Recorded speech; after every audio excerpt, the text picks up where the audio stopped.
Hoje vamos conversar sobre transplante. Entretanto, vamos iniciar passando uma informação importante que muitas pessoas desconhecem. Você sabia que pode manifestar sua vontade de ser doador em cartório? Isso mesmo. Quem deseja ser um doador de órgãos pode manifestar e formalizar a vontade por meio de um documento oficial, feito digitalmente em qualquer um dos 8.344 cartórios de notas do Brasil. A medida dá um avanço e faz valer a vontade do doador.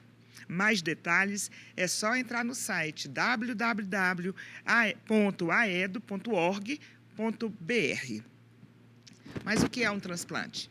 Trata-se de um procedimento cirúrgico que consiste na reposição de um órgão, coração, pulmão, rim, pâncreas, fígado ou tecido, medula óssea, ossos, córneas, de uma pessoa doente, que no caso é o receptor, por um outro órgão ou tecido normal de um doador vivo ou morto. Quem vai esclarecer tudo sobre transplante para a gente é a médica Ivelise Regina Canito Brasil. Doutora Ivelise é graduada em Medicina pela Universidade Federal do Ceará, UFC, e doutora em Cirurgia e Anatomia pela Faculdade de Medicina de Ribeirão Preto, da Universidade de São Paulo, a USP. É cirurgiã do Serviço de Transplante Renal do Hospital Universitário Walter Cantídio e professora adjunta do mestrado profissional em transplantes da Universidade Estadual do Ceará, a nossa UES. No HGF, trabalha há 13 anos como cirurgiã dos serviços de transplante renal, pancreático e hepático. Doutora Ivelise, é um prazer enorme tê-la aqui conosco. Prazer é todo meu, e de um tema que é tão importante, né, tanto para nós, profissionais de saúde, quanto para a população em geral. Isso mesmo. Vamos começar perguntando o que é um transplante. O transplante é uma troca, é uma reposição. Então, é a troca de um órgão ou de um tecido que não está funcionando mais, ou que o indivíduo perdeu por algum motivo, um acidente, um trauma, né?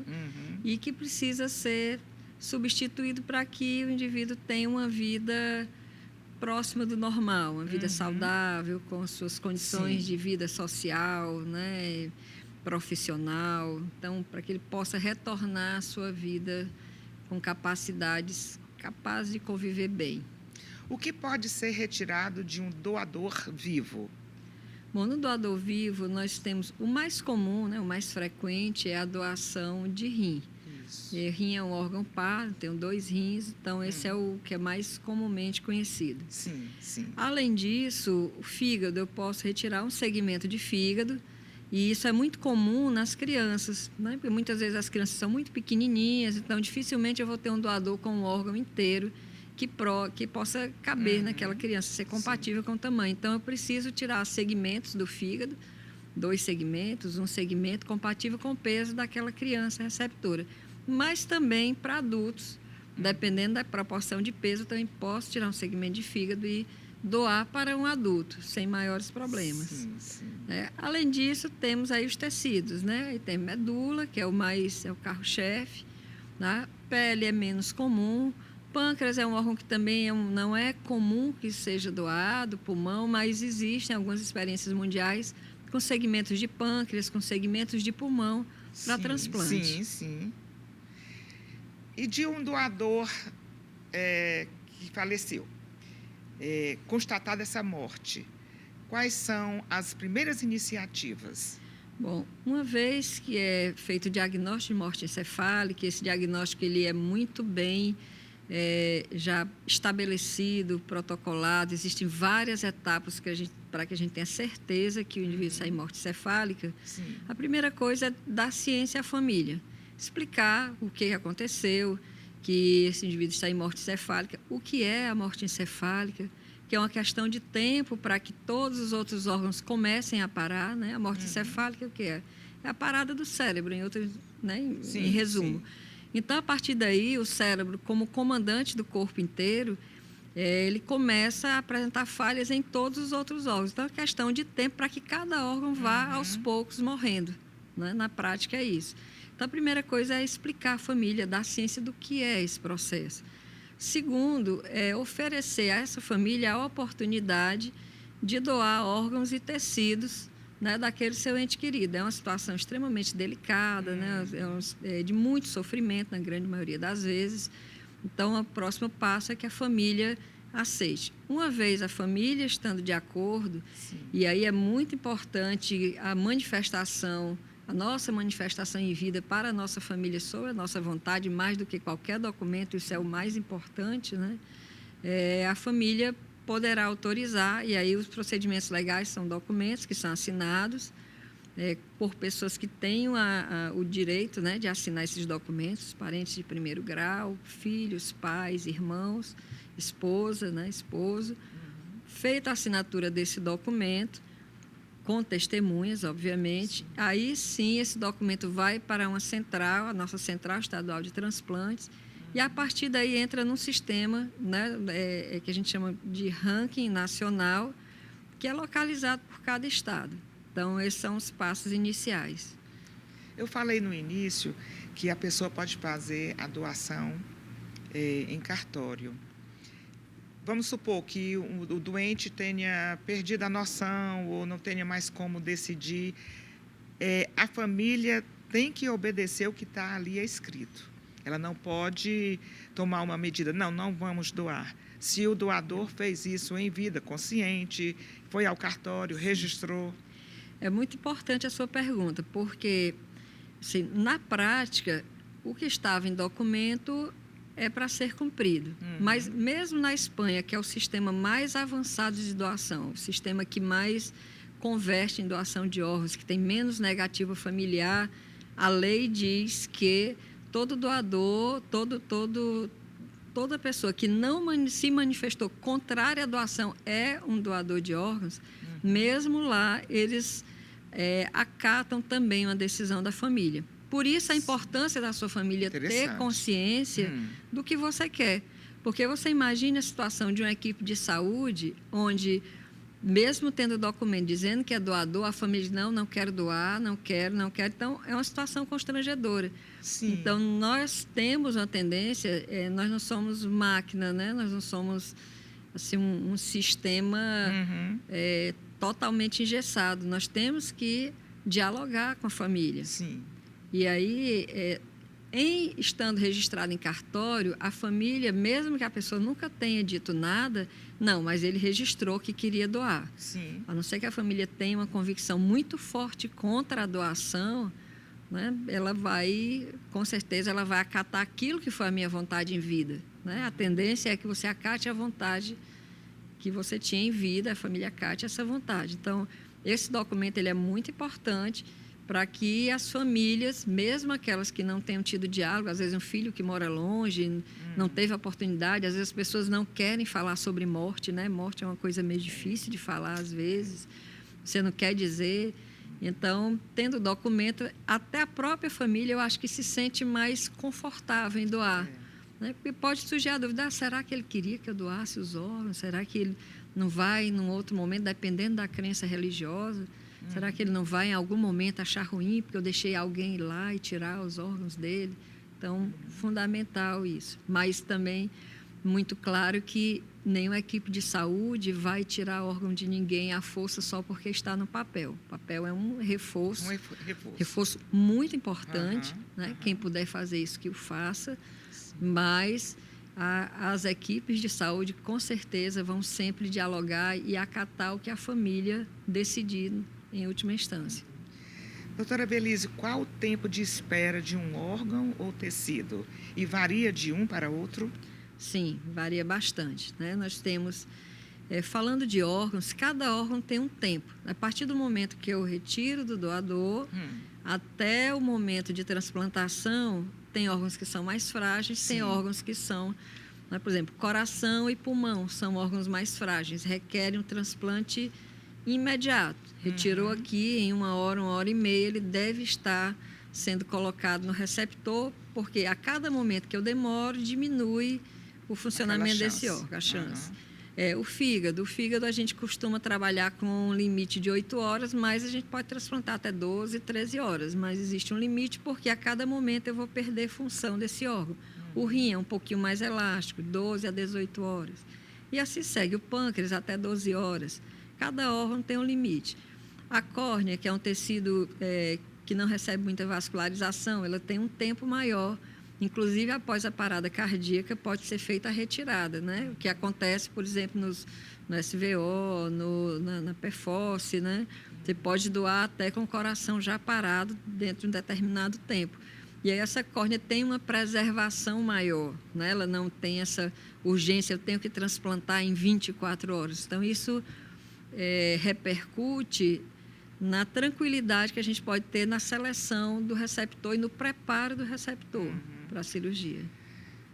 Doutora Evelise, a senhora passa uma paz, um afeto, e aí eu pergunto, é difícil se relacionar com o familiar nessa hora de dor, na hora de despedida, na hora até de desespero? Como é que a senhora e outros profissionais que estão mais próximos se relacionam? Bom, existe uma regra de ouro, né, na saúde, que é o seguinte: a equipe que trabalha com a família, a doação, ela não é a mesma equipe que faz o transplante. Até mesmo para que a família se sinta mais segura. Sim, então, para que não haja nenhum viés, nenhuma possibilidade da família considerar, você está me insistindo porque você vai fazer o transplante de alguma forma, né, vai ter algum benefício. São equipes diferentes. Sim. Mas a gente, com muita frequência, a equipe transplantadora se encontra, de alguma forma, com a equipe, com a família doadora. Seja na sala de espera, seja no momento que você vai para a captação de órgãos. Então, a gente tem muito cuidado na hora que vai para uma captação, para entrar com respeito, sair com respeito, transportar esses órgãos com respeito, com cuidado, porque alguém está ali do lado vendo sair. E eu me lembro de um fato curioso que aconteceu na captação que eu fui fazer em Alagoas, né? A gente, às vezes, vai para outros estados que não fazem transplante fazer retirada de órgãos. E quando eu saí da sala de cirurgia, né, com a minha equipe, trazendo o fígado e os rins que nós tínhamos retirado, a família estava lá fora, se levantou e ficou batendo palmas para a passagem dos órgãos. E a gente ficou extremamente emocionado, né? Assim, meu Deus... Quanta bondade, né? Quanta bondade. Quanta caridade em doar os órgãos daquela pessoa. E era uma pessoa jovem, né? Uma pessoa jovem, uma pessoa humilde. E a família ali batendo palmas, né? Para aqueles pedaços que estavam indo salvar as vidas das pessoas. Isso. Aplaudindo o morto. O morto. E aplaudindo o receptor. Que ia ter aquela ia ter aquela oportunidade. Aquela oportunidade. Interessante. Doutora Evelise, e assim, depois que é efetivada a doação, a central de transplante é comunicada, como é a definição? Quem vai receber? Como é que vai ser essa distribuição dos órgãos para as pessoas que estão ali aflitas, querendo, necessitando, muitas em estado já bastante avançado da doença, né? Existe o sistema de transplantes do Brasil, ele é um dos melhores sistemas do mundo. Isso é uma coisa que o SUS no Brasil faz com maestria. Então, esse sistema, toda pessoa que entra na lista para transplante, ele é cadastrado no Sistema Nacional e existe um registro, o RGCT. Sim. Nesse registro, o próprio paciente, inclusive, tem a possibilidade de ele mesmo monitorar a sua posição na fila. Ele entra no sistema com o seu número, seu CPF. E, por exemplo, se foi ofertado um órgão para ele e foi recusado, ele sabe. E ele pode... Por que não aceitou esse órgão para mim? Então, tem todas as recusas ali, se for recusado. Então, uma vez feita a doação, o que acontece? Vão todos os dados do doador para a central estadual, elas inserem no sistema do Sistema Nacional de Transplantes os exames sorológicos, hepatites, chagas, né, outros vírus, HIV, e os exames específicos de cada órgão. Quando ele joga naquele sistema, gera o que a gente chama de ranking por órgão. Então, o ranking do rim, quem são os primeiros do rim, quem são os primeiros do fígado, quem são os primeiros receptores do pâncreas, do coração, do pulmão e córnea, e assim segue. Então, o primeiro é o primeiro que está naquela lista, independente da equipe. E essa lista ela é estadualizada. Então, embora o sistema seja nacional, quando eu puxo o ranking local, aparecem os receptores do estado do Ceará.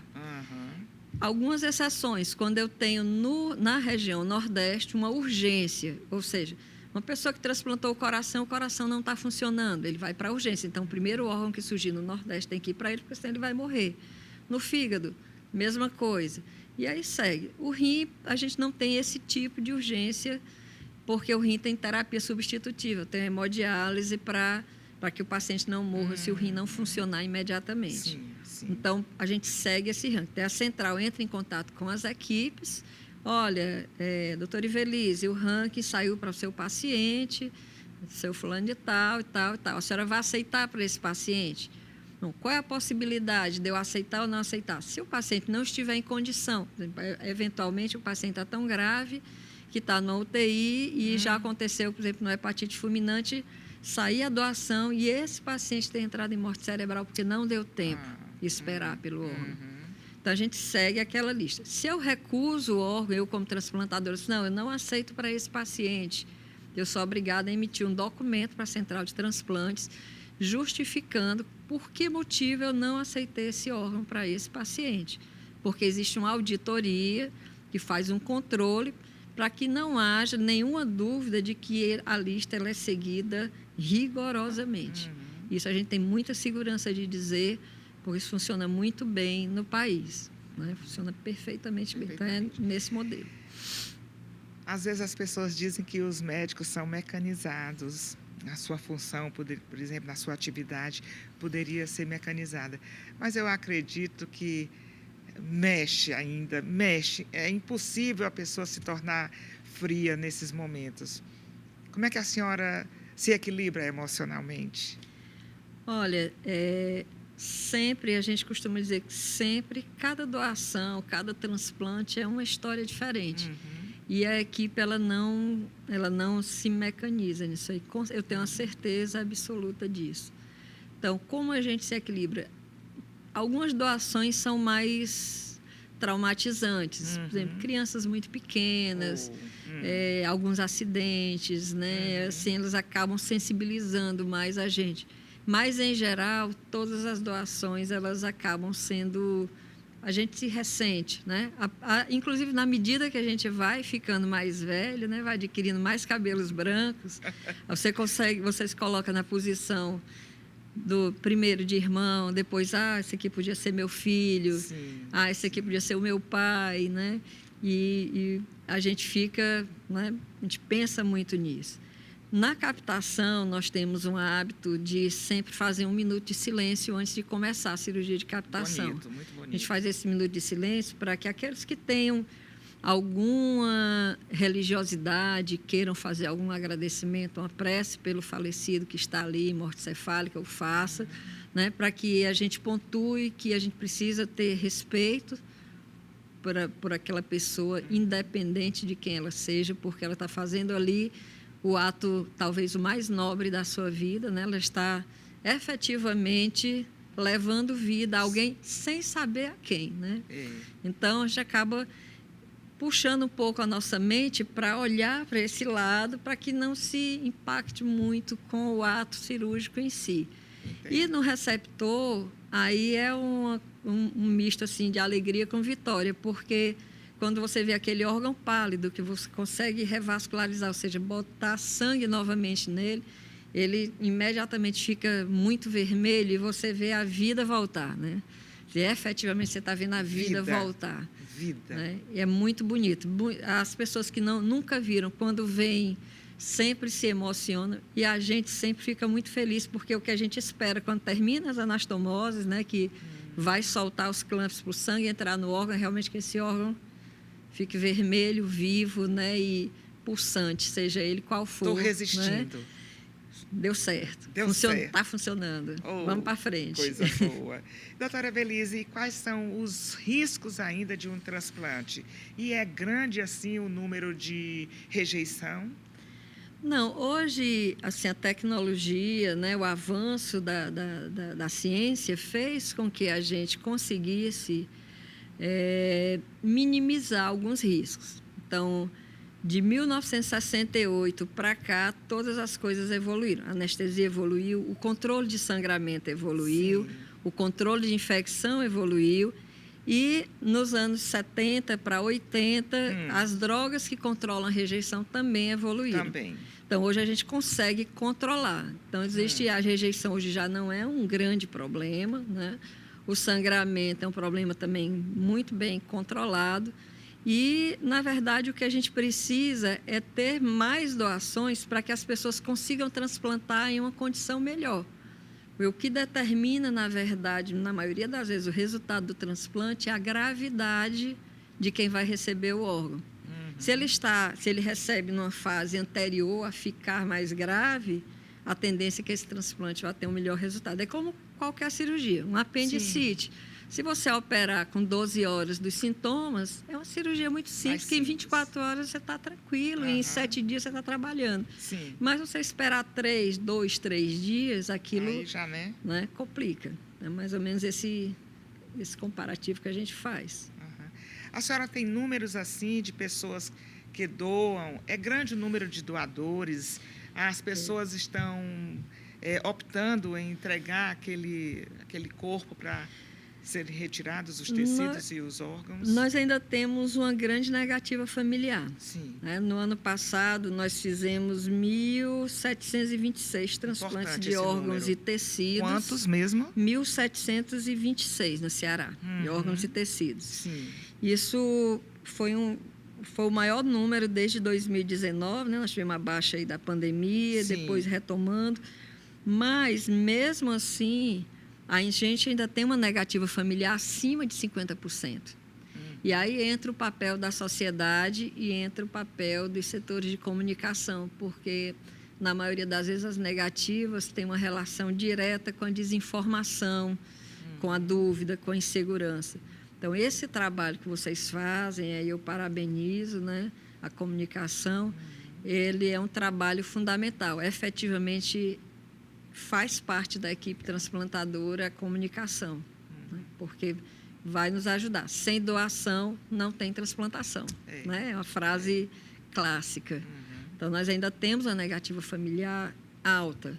Então, imagine que se a gente tivesse 80% de doação, nós teríamos feito talvez aí 3.000 transplantes. Se eu faço 3.000 transplantes, eu reduzo a minha mortalidade em fila, que é um fantasma para quem está na fila, é morrer e não conseguir fazer o seu transplante. É triste, é triste. Doutora Evelise, assim, o cérebro ainda não pode ser transplantado. A senhora acredita que um dia a tecnologia, o avanço da medicina, vai permitir esse transplante de um cérebro de uma pessoa morta para uma pessoa que esteja ali? Olha, isso é uma pergunta muito complexa, né? Até que ponto eu consigo transplantar? Se eu transplantar esse cérebro, a pessoa vai ser ela ou ela vai ser a outra? A memória da outra, né? Como a gente vê muito em filme, porque o cérebro é o comando, né? Então, tudo está registrado, é o nosso HD, tudo é registrado no cérebro. Isso. Então, eu vou transplantar a pessoa... aquela pessoa vai permanecer como é que eu era? Pois é, como é que eu vou transplantar um cérebro bom em alguém que está... Da onde eu vou tirar esse cérebro bom? Né? Quem seria um doador de um cérebro bom? Então, acho que a gente tem que esperar a evolução dos tempos, né? E saber o que Deus quer de nós, né? Será que Deus quer de nós que a gente invente essa tecnologia e aí quem vai ser essa pessoa, né? Eu me lembro que existe o transplante de mão, né? E um dos receptores, em algum momento, transplantou a mão, e a mão, que não é o cérebro, ele sentiu aquela mão como não é minha, e teve um problema psicológico que teve que amputar e tirar a mão transplantada. Então, você imagina... trazer esse né? Então, esse lado psicológico, espiritual, ele é muito importante. Você tem que estar preparado psicológico e espiritualmente também para receber. Né? Tem que saber doar, mas também tem que saber receber, em todos os aspectos, não só os órgãos. Né? Isso. Então, se você não sabe receber, o que você vai fazer com aquela dádiva que você recebeu? Difícil. Muito verdadeiro. Doutora Evelise, alguma coisa que a senhora queira enfatizar, que a gente não tocou aqui, e a senhora pode, inclusive, olhar para aquela câmera e enfatizar alguma coisa que a senhora considera muito importante que nós não perguntamos. Olha, eu acho que você conseguiu perguntar praticamente tudo, né? Eu me senti muito à vontade, porque assim, é uma área que eu milito desde muito tempo, mas o que eu gostaria assim, de deixar aqui como mensagem é que forma de amor maior não há do que dar a vida por um irmão. Então, que as pessoas esclareçam de amor maior não há do que dar a vida pelo irmão. Então, que as pessoas procurem se informar e, nesse momento de dor, consigam perceber a presença de Deus e a possibilidade, né, daquela pessoa doar, que a oportunidade de doar os órgãos, ela é uma oportunidade até de se redimir sobre qualquer falha que nós tenhamos na nossa vida. Todos nós temos falhas. Sim. Então, esse é um aspecto que é muito importante a gente falar. E outra é que, efetivamente, eu estou tirando a dor de alguém e de muitas famílias, porque com cada um de nós vem a nossa família. Isso. E a nossa família não só o pai, a mãe, irmão, os nossos amigos queridos, as pessoas do nosso convívio. Então, que esse pensamento esteja muito claro na mente de quem é abordado para uma doação. E que as pessoas procurem se informar o que é, né, a doação de órgãos, o que é a morte encefálica, né, e consigam realmente se desprender e praticar esse ato de extrema caridade e bondade, de comprometimento social com o mundo. Que essas mãos continuem abençoando muitas vidas. Amém. Muito obrigada. Vidas. A senhora é ótima. Muito obrigada. Viu? E agora nós vamos brindar com água, porque Sim, água também água é vida. É saúde, ó. Saber é saúde e água é saúde. Obrigada.